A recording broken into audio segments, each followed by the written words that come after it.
ఆయన జగన్మోహన్ రెడ్డి లండన్ నుంచి దిగినట్టున్నాడు. ఇది పెట్టాడు క్యాప్షన్ 2O ప్రోగ్రామ్ అంట. ఇప్పుడు 2O programme YCP last version. ఆయన కార్యకర్తల గురించి మాట్లాడాడు. నువ్వు కార్యకర్తల గురించి పట్టించుకున్నావా? వ్యవస్థల్ని నాశనం చేశావు. ఒక మైనింగ్, ఒక R&B, ఒక పంచాయతీరాజ్, ఒక ఇరిగేషన్, మైనింగ్. నీ కాళ్ళ కింద మైనింగ్ శాఖ నలిగిపోయింది. ఇసుక దగ్గర నుంచి దోపిడీ, మైనింగ్ దోపిడీ. నువ్వు ప్యాలెస్లు కట్టుకున్నావు. ప్రజలు ఇక్కడ రాష్ట్రం నాశనం అయిపోయింది. నీ కాళ్ళ కింద నలిగిపోయింది. నువ్వు ఇప్పుడు కొత్త నాటకమా 2O అని చెప్పేసి తెరలేపుతావా?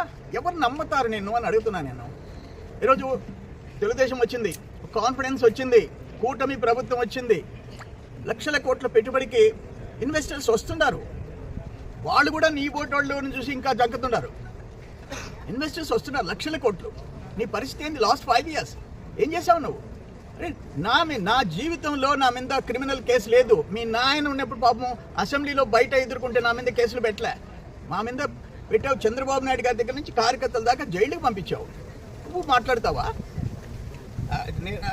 ఈరోజు కార్యకర్తలు అంటే తెలుగుదేశం, ఒక NTR ట్రస్ట్, ఒక స్కూల్, ఆ కార్యకర్తల బిడ్డల్ని ఉచితంగా చదివించడం, ఒక క్యాన్సర్ హాస్పిటల్, ఒక ప్రమాద బీమా. ఎప్పుడైనా పట్టించుకున్నావా నీ కార్యకర్తల గురించి? లోకేష్ బాబు ఈరోజు ఇంకా యాక్టివేట్ చేసాడు దాన్ని, ఆ ప్రమాద బీమా వీటన్నిటిని. నువ్వు ఏ రోజు ఏం పడి నువ్వు ప్యాలెస్లు కట్టించుకున్నావు. ఎన్ని ప్యాలెస్లు? ఎంత నీకు ఆ డబ్బు మీద మోజు. ఆడ 29 ఎకరాల్లో ఎల్హంక, అక్కడ లోటస్ పాండ్, ఇక్కడ తాడేపల్లి, ఇక్కడ ఇడుపులపాయ, ఒక కడప, ఒక పులివెందుల. ఎన్ని లక్షల చదరపు అడుగులు మీ నలుగురికి. ఆఖరికి అక్క చెల్లి, తల్లి చెల్లిని కూడా దూరం చేసుకున్నవాడివి. నువ్వు మా సంగతి చూస్తావా?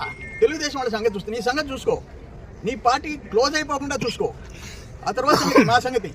నీ ఇంపార్టెంట్ రైట్ హ్యాండ్, నీ ఏటు నిన్ను వదిలేశాడు. ఇంకా నిన్నెవరు నమ్మేది? నీతో కూడా 16 నెలలు జైల్లో ఉన్న ఏటు నిన్ను వదిలేశాడు. ఇంకెవరు నిన్ను పట్టుకొని ఎలాడేది? కానీ ఈ కథలు, ఈ బెదిరింపులు పక్కన పెట్టు. 2O ప్రోగ్రామ్ ఎవరిని వదిలిపెట్టను. ఏం చేస్తావు నువ్వు? అది కరెక్ట్ కాదు.